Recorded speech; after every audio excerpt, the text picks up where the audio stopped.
I remember my job. I'm switching the scenes. We're here. We remembered to get here. It was only like 5 minutes late. It's true. People were noticing. You all were texting me saying, "Where are you guys?" So here we are, and we're late, but we're here. And if you notice, we've multiplied, we've replicated. I didn't notice. You didn't notice? No. No, because there's nothing here between us. It's just you and me. Just you and me. Yeah, and our podcast audience at this point is saying, "What in the world are they talking about?" Yeah. We've got David Gordon here with us. David is our intern for the summer, one of our interns for the summer, and he's usually a pretty cool cucumber, but I think we've made him nervous because we just threw him up here and we're like, "Oh, we're going to talk." That's why he's staring at my computer screen and very nervously wondering what we're going to make him do next. I'm kidding. It's going to be a good time. We have a good conversation coming up, though. Welcome to Unauthorized Caucus. It's Thursday. It's noon, so it's caucus time. It's caucus time. I'm sorry. I took your line. But, yeah, we are blasting through. We've got some big stuff coming up. Next week, Tuesday, June 25, is our 31st annual 31st Phyllis Schlafly Collegians Leadership Summit. I've been doing this event since, well, actually, before I worked here, I went to it a couple of times, I think at least once. And it's always a fantastic time. It has morphed over the years, the last few years, just because of the logistics of DC and everything else. We've turned into a virtual broadcast, has increased the reach exponentially, but because of all the modern technology, just like we share here, whether you're on the podcast or watching us via live stream, we get to interact with our speakers. So you will have an opportunity to do that too. If you have young people in your life, young professionals, college students just out of college, that next generation of leadership is who we are targeting with this event, and we have an all-star lineup that is coming together. I am so excited. We've got Will Scharf, one of President Trump's lawyers. He's actually running for Attorney General here in Missouri. He'll be with us live in studio. We've got Michael Waller. We have Mike Davis of the Article 3 Project. One of my favorite Twitter savages will be with us, I believe live. I don't remember if it's on live or he'll be in on video. Greg Wrightstone from the CO2 Coalition, Colonel retired John Mills, Scott Walter. We'll have Craig Shirley. We've got Carrie Gress, author and professor over at Catholic University of America. I'm super excited. And we reviewed her book on this program. Y'all know her because she wrote The End of Woman that we talked about on here. I kind of fanboyed over the book, like in my invitation to her, and it worked because she's coming. I'm just kidding. Carrie, if you're watching this, it's completely sincere fanboying over it. It was a great book. We loved it. I still use it frequently. We pull it out, and my copy's got a lot of markings. But these are the names that we're plowing through, and of course, we've got a bunch of other members of Congress who always come in. I mean, last year I think we had Tom Massey, Jason Smith, Matt Gaetz, people from all over. They will obviously be dropping in, but from 5 to 10 p.m. Eastern, 4 to 8 Central, we are going to be. 4 to 9 Central, 5 to 10, right? 4 to 8 Central. 4 to 8. So 5 to 9. 5 to 9, 4 to 8. 5 to 9, 4 to 8. There's too many time zones, people. We need to fix this. And daylight savings time first. Daylight savings time first. But 5 to 9 Eastern, we're going to be broadcasting live, exclusively partnering with Rumble Studios there in DC. It's going to be a great time. Go to phyllisschlafly.com/collegians. There's a big flyer up there and a registration. You can sign up, make sure you get the link and all the information that's going to start rolling out here in the days before next Tuesday. But that'll make sure you don't miss it. Yeah, exactly. Don't just put a mental note. Nope. Get on the website, get your email in there, and we will let you know when it's happening. And you don't have to be a college student. The content is going to be geared towards college students, but it's on Rumble. It's public. Unlike our other events, which you have to travel to get to, you can just watch this one live and join us. You can submit questions in the chat, and some of y'all's questions might get answered. It'll be a great time. So we highly recommend everybody gets involved, watches the stream, asks questions, and we're all going to learn a lot. Yeah, it's going to be good. It's going to be good. We've done a few of these now, especially since the era of 2020, the fake disease, which we shall not name. Plandemic. The plandemic. But this one's going to be really good. I'm looking forward to it. So, but in the meantime, though, we've been diving through a bunch of stuff and having good conversations. David has gotten in on it. You've been baptized by fire in some of the old Phyllis Schlafly stuff. So you've been face first in what? The Education Reporter. Old columns. And old columns. Yep. There's a lot of good stuff, and you've had an opportunity to get through a lot of it, which is pretty cool because then you can, as we start to put questions together and see them come in, it's kind of nice to be able to pull the strings together. Wait a minute, Phyllis talked about that. I just read that thing from like 40 years ago. Here it is. So it's good. It's a good baptism by fire to have. But first of all, welcome to the program. Thank you. You've been listening, watching. Yep. But now you get to be here. Is there anything you've just wanted to direly say to the audience? I mean, I'm looking. We don't have a David fan club just yet. Did you text your family you were coming on? I know it's really famous. I didn't. You I didn't? didn't. No, I did now we not. see how it is. Now we see. He's ashamed to be with us, Mason.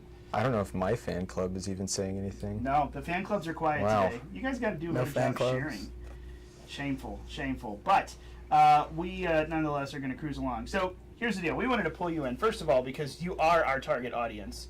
You are, and interestingly enough, we have, I think, three. When you talk about the young next generation of leadership in America, I would say there are three. We've got the millennials, which I represent, Young. that are in, shut up, that are in that beginning stages of leadership as far as career goes, running for office, getting into office. Like, I'm technically allowed to run for president now. So I'm still young in that regard, barely old enough to run for president. But then there's the next gen. We're out of college, just getting married, just having kids, which you represent, and then there's still a technical student. But all three of these things are very interestingly connecting with culture right now, and we're seeing movement across the board, which is why I'm so excited about the Collegians program this year, because we really are seeing some rumblings. And you saw, I love my headlines, people. And this one I had our, frats, trads, and federalism. There's so much going on in the fight for and against masculinity, the fight for and against femininity, and then that is intersecting with some state level stuff and judiciary. It makes me wonder, and that's what I posed the question, are these fads that we're seeing? Or is this an actual turn in America that is going to move us in a different direction? So that's the question that I have that we're posing, but in the light of Collegians, looking forward to it. Let's dive right in. Oust Ryan. Oh my gosh. You had the rumble pulled up. Andrew. Oh my gosh. Andrew, the usurper. Andrew the usurper, who likes to usurp your role when you're not around, is deciding to mouth off on Rumble. So we'll see. You can't be your own fan club when you're not. The Andrew Moore fan club is the only one that showed up He today. needs to make that his official username on Rumble. The official Andrew Mueller fan club. Yeah. That would be just the height of ego, and I would love it. It'd be hilarious. But a Mason Mueller caucus. Oh, good. I'll sit it out. Next week, y'all have fun. So let's dive into spot number one. And this was particularly something that, when I mentioned it to you, you're like, I got a clip I want to play. So we can maybe run into that first and talk about MAGA frat boys. How about that? Yeah. Yeah? Okay. I love MAGA frat boys. So here's the deal. You all probably saw this. We're going to pull this video up. I will give a quick warning if you're watching with kids. I don't think I heard any language in this, but it is a video, like 60 seconds of a college campus protest. So if you want to pop an earbud in for the next 60 seconds, have at it. And then we're going to discuss and launch into what happened if this isn't familiar to you.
Now, what you're seeing there, if this is unfamiliar to you, is this UNC Chapel Hill where this first took place, and we've seen a few other little things like this happen, but this was the biggie, where Palestinian protesters, pro-Palestinian protesters, were ripping down the American flag, trying to replace it with a Palestinian flag, and in the midst of waiting for campus police, who did come and clean up the situation, got the flag back up, got people kicked back, these guys took it upon themselves to stand underneath the flag in the soaking rain, hold it up so that it did not touch the ground, and it is, even from the right, in this era of Donald Trump, we have definitely had a little bit more of a crude, raucous movement on the right, but this was kind of one of those moments of, wow, this is old school patriotism in the sense that, no, of course we don't let the flag touch the ground. I don't care what happens to my, backpack or clothes or whatever. I'm just going to stand here and until this happens. This is interesting. Now, it's, not pure motives, or I'm not pure, motive assignment across the board. Like, there was obviously a lot of banter and mocking back and forth from the pro-Palestinian protesters to these guys holding up the flag, and obviously pro-Israel. We saw one Israeli flag, but the sentiment, the shift, this is different. This is a little bit more than I've seen from other things. An interesting, spontaneous display of patriotism. We've talked about this a little bit, but I mean, as this continues to go on, is there a rise of young men in the country saying, we're done with this, we're going to take back masculinity the way that it was made to be, and we're done with the left, the liberal left that has destroyed us to this point? Well, frat guys just want to have a good time. They want to drink, they want to party with their friends. They just want to, like, enjoy life, and they have a certain way of life. I mean, most frat guys come from, a certain subset of backgrounds. It's a totally different subset of backgrounds that you see, like BLM, Antifa type people that show up on campus and try to cause problems. Because those people are showing up and saying, like, oh, you're white, you're male, you're straight, you're Christian. We don't like you because you fit into one or more of those categories. And, like, we are going to encroach into your space and encroach into your life.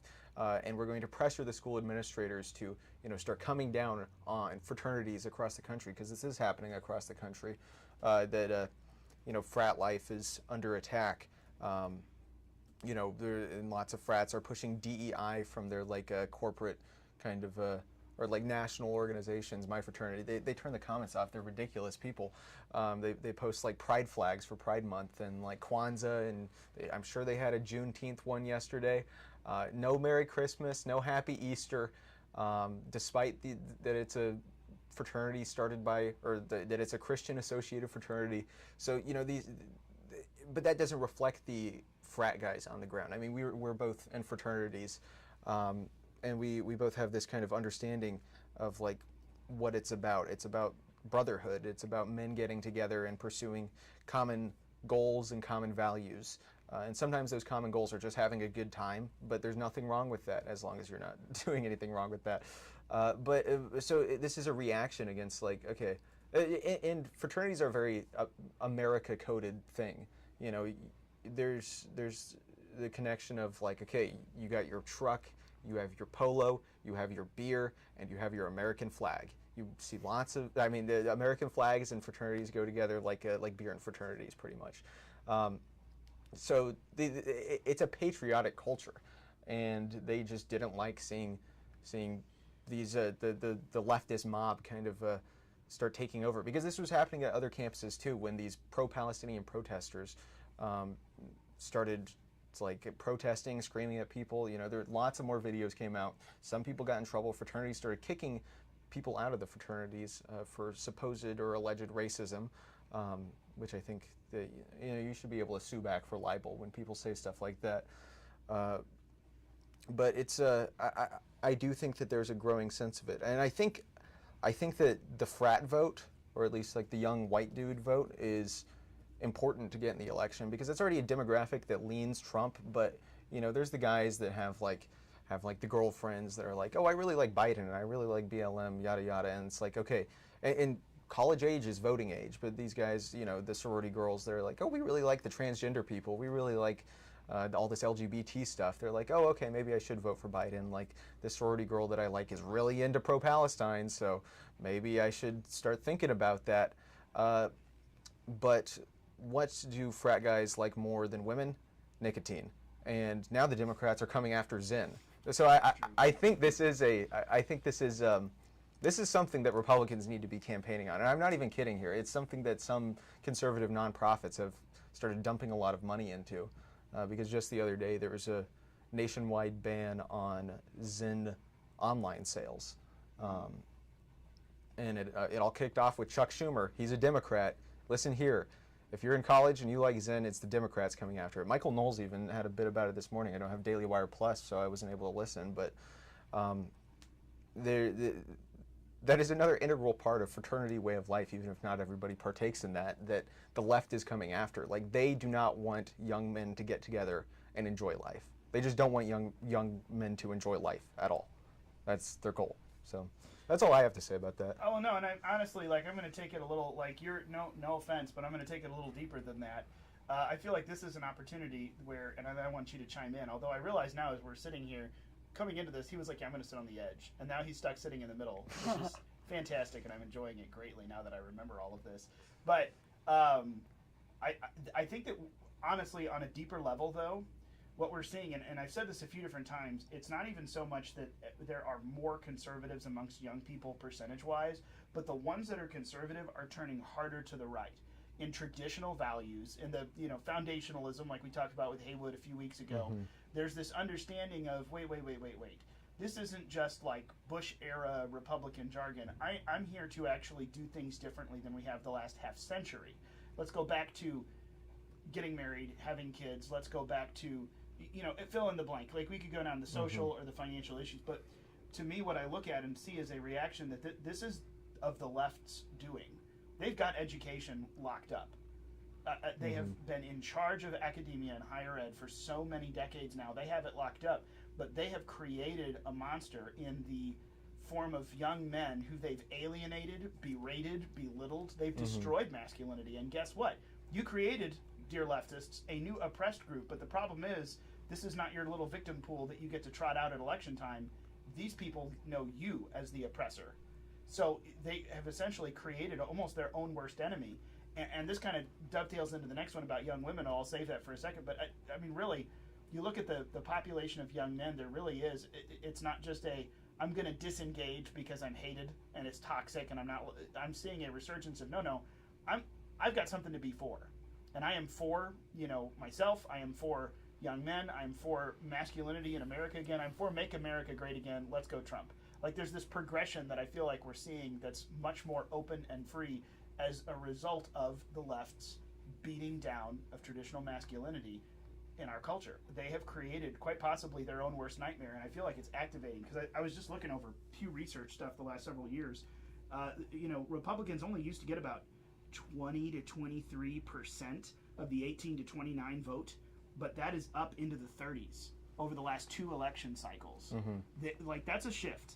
5+ points is a massive shift demographically, and we're seeing 5 to 10 point shifts in that regard. I'm really curious to see what happens in 2024 because they're starting to lose young people. Now, I mean, granted, going from the 20s to the 30s, it's terrible that 60 to 70 to 80% of people in the 18 to 29 vote for the left, vote for the Democrat Party.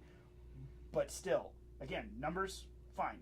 Trends are always what I look at, and that trend is a solid movement in the last just 4 years, 6 years.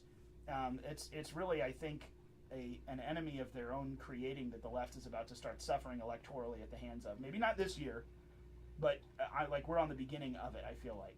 David, you got any chime in on that? Yeah, I really just think we all know frat boys are rebellious. So this naturally was going to happen. The left has academia, the media. We see all this stuff. We're all young. We're on phones. We're seeing the raw clips of things. And then we're seeing what the media spins that into. I do agree that we've been alienated throughout the past 4 years. And now that we're all voting age, we know what we want to stand for. And that's kind of, I think, why you saw that protest at UNC. Well, I mean, and you kind of bring it up. I mean, you talk about rebellion and being anti-establishment. The the whole crowd that back in our parents' age and before was fight the man is now the man. Like really, the left that was always anti-establishment and be rebellious and fight the system, fight the power. They are now the power, the system, and they're the ones who have no space for anything else. No free speech, no nothing. We will censor you, cancel you, and shout you down out of existence.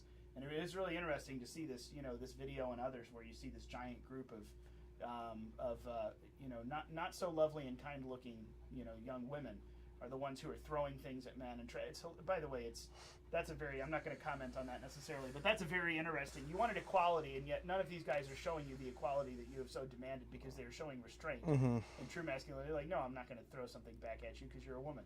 And these women are also they're always ugly. They're always ugly, the women that go to these protests. You do not see your fine sorority girls at these protests. It's always the ugly ones. Yeah. It is, you know what? Leftism is a disease, man. It makes you ugly inside and out. I am a firm believer in this, and that goes for men and women both, quite frankly. I am 100% convinced of that at this point, that it just is bad for humanity, and it turns culture destructive and ugly. It turns individuals destructive and ugly. It really is. It's terrible. Yeah. It's a disease of the mind. But so let me make the shift here, and this may not be the longest episode ever, just because 3 of us are crowded in a room and we've turned out the air conditioning so that you can hear us better.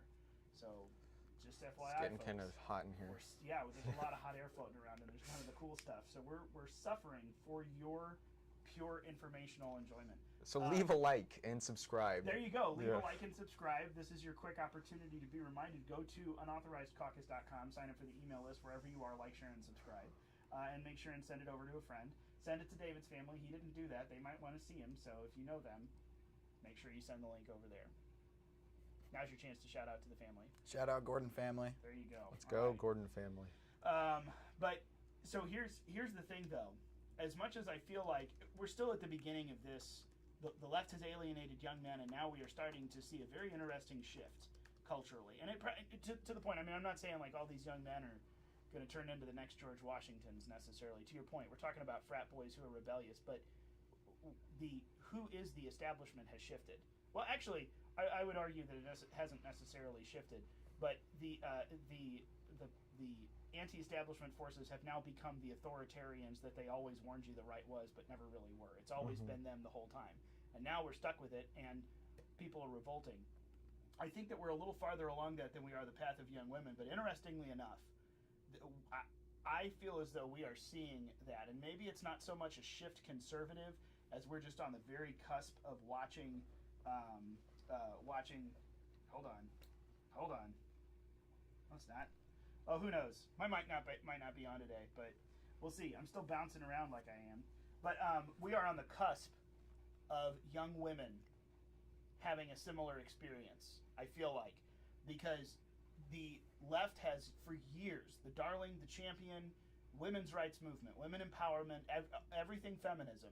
And now, the push for the transgender agenda has really shown in a great light how, well, that wasn't really at all a cause of the left. That was a convenience. You were a useful block, but now we have this new thing. How dare you speak out? And again, fill in the blank. I've seen everything from authors and writers and thinkers like J.K. Rowling and Naomi Wolf have been cast aside for questioning some of the trans stuff and some of the insanity of the left.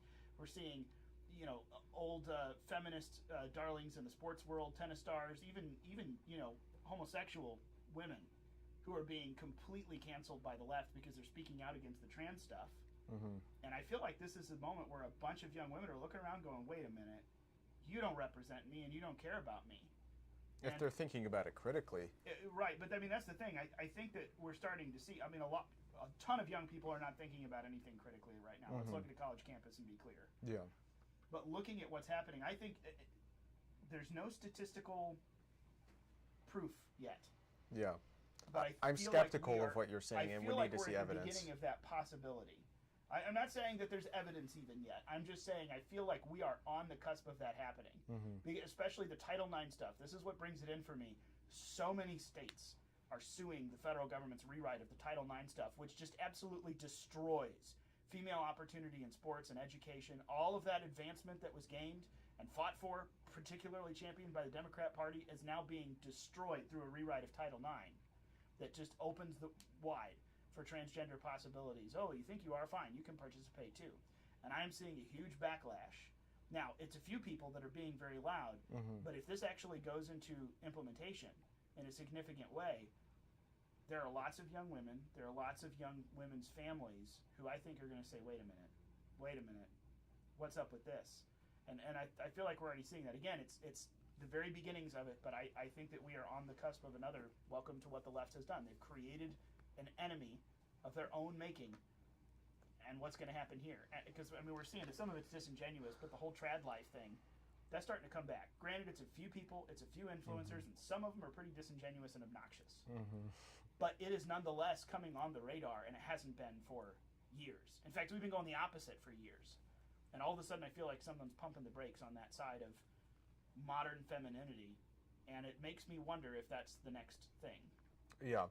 Well, maybe, but that's all we can really say. The current data, I think that college-educated or college-educating white women are like 76% to Biden's side. You know, I don't because say what you will about all the other social issues, the left has abortion to campaign on, and that is very appealing to young women. Even if they themselves would never get an abortion, the propaganda about, oh, it's reproductive health care, it's women's rights, you are literally going to be living in the Handmaid's Tale if they take this away. That is what Trump is going to do. That is what the Supreme Court did. And they're like, oh my goodness, I watched that TV show because I do nothing but watch TV. That's very stressful for me. I'm going to vote for Biden. And that's like the only issue that they have, really.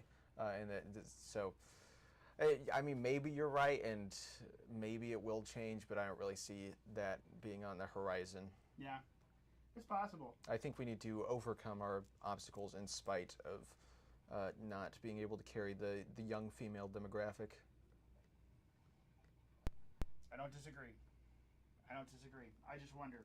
I'm looking around and seeing the possibilities. Of course, I'm looking at it through a very hopeful lens, to be very clear. I'm quite optimistic on this. David, you're not married yet. You probably don't want to talk about young women on camera. Well, I can. You can? Oh, Yeah.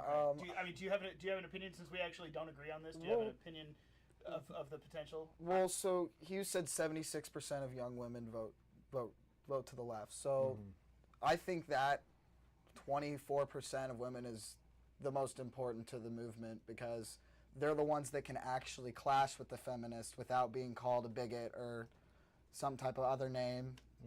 But yeah, so like the white men, they can't really say much. So, and women in academia, they're seeing what's happening. They're seeing the sports. They're seeing this craziness.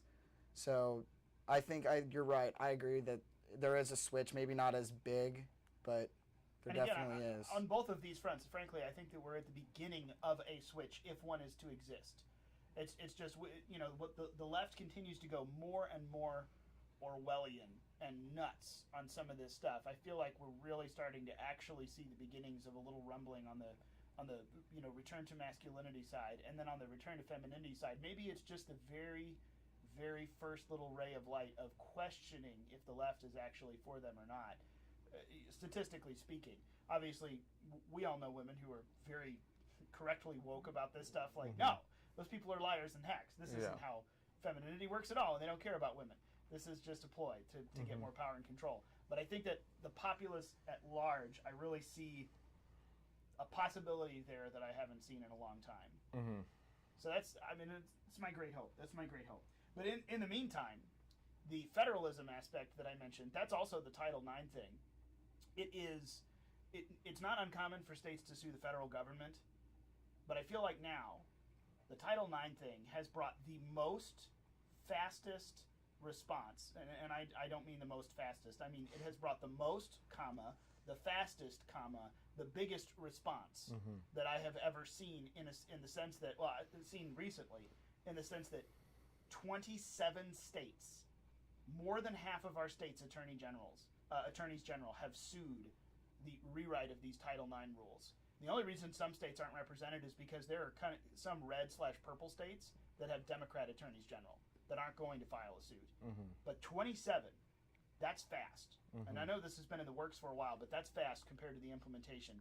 And then of those, we've had, 10 to 15 have actually had a federal judge block the implementation of the new Title IX rules. I look at that and say, that's more and quicker than I remember on a lot of these other issues. Are we finally getting more states saying, yeah, maybe lawsuits and judges don't fix everything because we have a lot of corruption across that system, but we got to do something. We have to more firmly and boldly go forward. It makes me wonder, with an election year at stake, what kind of pro-federalism we could see. Are there good governors on the rise? Are there good attorneys general in some of these other states? Is there a possibility of moving and switching around? Again, I'm looking at just the beginning of it, right on the cusp of it, but I see a sincere possibility of some pro-federalist principles making a comeback. And the Title IX thing, again, seems to be one of the linchpins of hacking people off. Well, this is one of the constitutional checks on the power of the federal government, the power of the states. The states have a lot of power. Arguably, the states in some ways have more power than the federal government because because the states are going to be closer to the constituents themselves, but because that is what, if you read the Federalist Papers, you can see that this was all very intentional to ensure that there is defense against overreaches from the people at the United States Capitol. And yeah, I do think it's a comeback. I don't think this is the beginning of the comeback, though. I mean, we saw the rumblings with earlier in January with the border issue, with the Supreme Court said it's going to look like this, and Greg Abbott said nope, and a bunch of governors, what was it, like 25 other governors were like, we agree with Greg Abbott, and lots of them were like, we will send troops to Texas to defend the border from the federal government if we have to. And the federal government was like, okay, let's not, cause a big problem here. They backed off. The Biden administration backed down, even though the Supreme Court technically gave it permission to go remove the razor wire, which I think that's what it was, right? Like the permission to remove it. They didn't tell Texas to not put up the razor wire. Exactly, but they said told the federal government, well, we're not going to stop you from taking down the razor wire, but we're also not going to stop them from putting it back up. So do with it as you will. Welcome to how exactly was the question asked in front of the Supreme Court? Because asking the right question in the right way is so incredibly important. So that I think that reflected the kind of attitude that a lot of the Republican states have. Like, okay, we're not going to deal with this, especially as they're seeing Democrat states such as Colorado and or like Fulton County in Georgia and New York go after Trump very specifically, like use their weapons to go after somebody who's not even the president, that the Republican state governments were starting to realize, okay, maybe we should take a stand against the overreaches of the federal government because the Constitution of the United States allows us to do exactly that. And I think that kind of moment has provided the prerequisite attitude that allows for the states to respond so swiftly to the Title IX changes and say, okay, no, we're not going to do this. This is wrong. We're able to push back at you, and we are going to do that. So, yeah, it's an exciting thing that this is America working correctly. Trials for Donald Trump, that is not America working correctly. Endless unauthorized wars, that is not America working correctly. Federalism is America being healthy. This is healthy for our country. This is how laws are supposed to be challenged, and I am only optimistic when I see federalism in action. I agree. Not federalism. I just meant federalism. Yeah, federalism. No, I got you. We're there. I'm with you. We're tracking.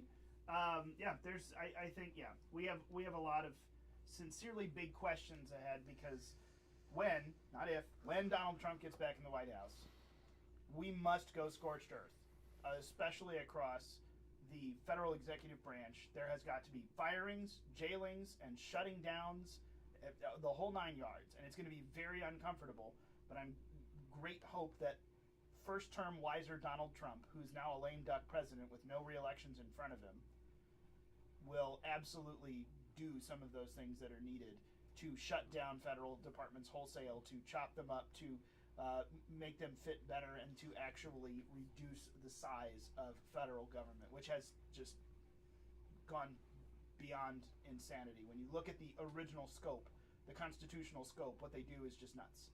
Absolutely bonkers. And I think we should repeal. I'm not saying that Trump should unilaterally do this either. We do it the right way. But I can think of at least 2 amendments that need to be repealed off the Constitution and a bunch of others that would give a lot of power back to the states as well. Here's looking at you, 16 and 17. By the way, if you're wondering, that's federal income tax is 16, and then the direct election of senators is 17. Both of them happened in 1913. A terrible year for America. Terrible year. And if we were to take those 2 things away, you essentially remove the direct election of U.S. senators. That puts power back in the hands of state legislatures, who you elect, state legislators deciding to send someone to the Senate who represents their interests as a state. You send people to the House to represent your interests as we the people.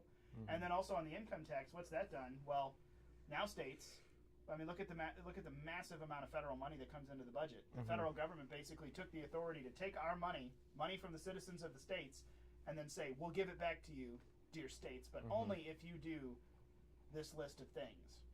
But Trump wants to replace that with tariffs.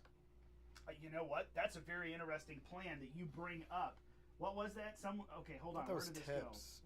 go? No, he wants to remove taxes on tips. Off of tips. Yeah. And I mean, we should first of But all. he wants to remove he floated the idea of removing the income tax, the federal income tax entirely. Back in 20.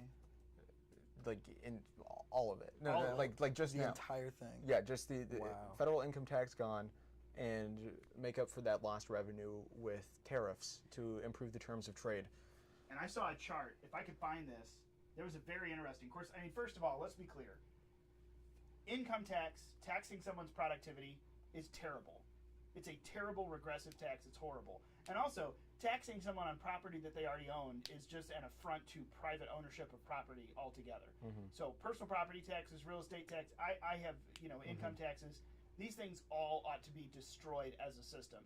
Now, how we do that in America when we're so deeply entrenched, I don't know exactly what steps we take, but floating of tariffs, I saw one extremely interesting graph. I'm not sure if I can find it again, but someone actually showed the graph. He was suggesting like an 85% tariff, which, correct me if I'm wrong, an 85%, this ought to affect product. This would essentially be, you could almost think of it as a different version of a sales tax to an extent, because it's going to be on the purchasing of items. Purchases and use is where you're going to pay these taxes. But it would also encourage American jobs that have been exported to come back into the United States. Another thing Trump needs to do is like 95% tax on remissions, or is that the right word?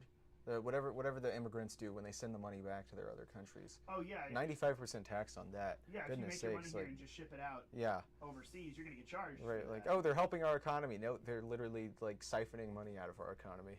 Oh, I'm looking for it, but I'm not seeing it exactly. Someone had actually put down, because of course, mainstream media all ran to the protectionist Trump, protectionism, blah blah blah blah blah. Big fancy Yes words. and true. Yes and true good and fine, good.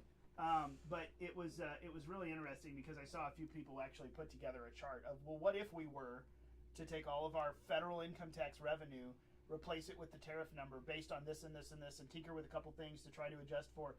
And it was like, oh my gosh, the federal government hand over fist, far and away, all of the analogies, they make tons more money off of this than off of federal income taxes. Oh, and by the way, you get to pick when you spend your taxes or not, because you don't have to buy this or that, or also you have more control. It was really interesting to see a couple people say, let's just be honest about this for a minute. Do the numbers even work on that? And the chart was pretty cool. It was off the charts, pun intended, wild. Literally, to watch like the tariff opportunities for revenue at the federal government level.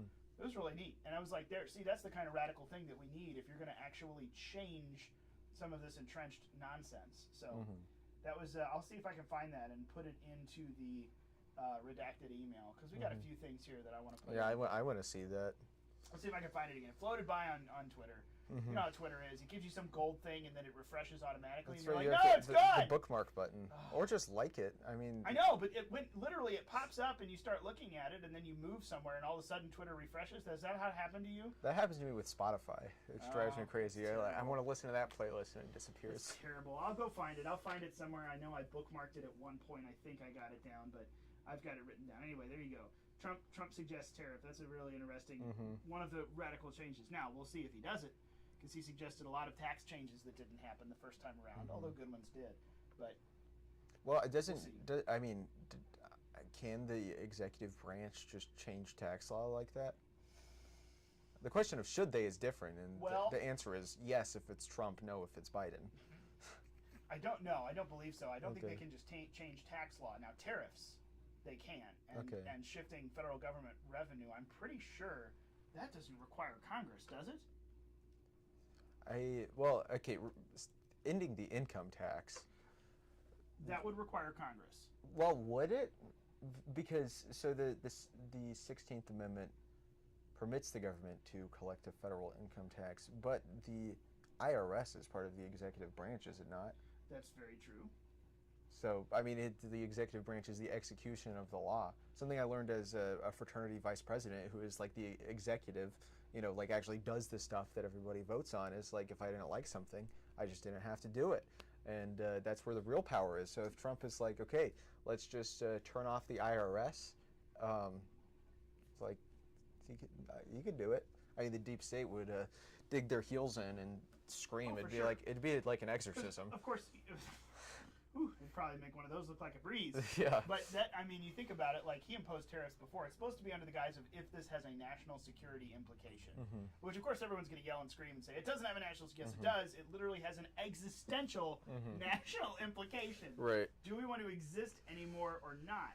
But I mean, repealing an amendment, that's going to require a lot of very interesting. That's going to, be very hard. I saw someone, where was it? Yeah, I saw this because I was looking at how do we actually repeal the amendments? How can we kick that off? And I did see somewhere at the Constitution Center, they said, in simple, the odds of a constitutional amendment being repealed are roughly the same as a person living to 80 years old being struck by lightning during their lifetime. And I'm like, these are two very rare things apparently now. That's kind of odd that we've put this together. But oh boy, it's an interesting conversation to be had though. The 16th, the 17th need to go. We've got a lot of drastic things that have to be done. The question is there a will to do it for the American people to elect someone who's willing to do it? And then is there a will, or is the deep state establishment going to have their way, bought and paid for? Which I think at this point we've all proven Trump is not their man. But the question is he going to listen to the advisors? This time that we want him to. We come in the other side of the presidency, and he just runs roughshod over the the baddies, or is he going to kind of play the magnanimous, coalition builder again? I hope not. I hope he's a dictator for day one, like he says. He says so. Yep. Maybe just like a couple days. We literally only need about 2 or 3 days of a pro-America dictator. Maybe a week. Think about the federal agencies that could be without a job. Yes. Then they would have to go get private sector jobs. Yeah. And then as a result of all the policy changes, the private sector jobs would increase. The wages would increase. Oh, inflation would probably stop drastically because we would. So you think of all the positive things there. We're offering a better life to so many federal employees. That's really the way to look at this. That's the way to look at this.